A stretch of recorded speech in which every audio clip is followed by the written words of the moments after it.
واش عمرك حسيتي براسك كتكره العائلة ديالك وكتخاف تقولها بصوت عالي؟ ماشي حيت الشيطان وماشي حيت قلبك خايب، ولكن حيت الوجع جا من أقرب الناس ليك. منين تكون العائلة هي المصدر ديال الضغط، المقارنة، الإهانة ولا الصمت القاتل، طبيعي تولد الكراهية. حيت الإنسان ما كيكرهش بلا سبب، كيكره منين كيتجرح بزاف وكيصبر بزاف وكيحس براسو ما مفهومش. كاين عائلات ما كتعرفش تعبر بالحب غير بالأوامر، ما كتعرفش تسمع غير تحكم، وكتطلب منك تكون قوي وانت أصلاً مكسور من الداخل. والحقيقة الإحساس بالكراهية ما كيخليك الشخص خايب، كيخليك إنسان متألم. العيب ماشي تحس، العيب تبقى حابس هاد الإحساس حتى يدمرك.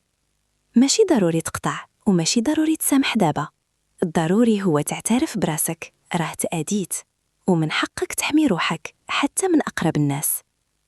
الشفاء كيبدا من هنا، من الصدق مع النفس.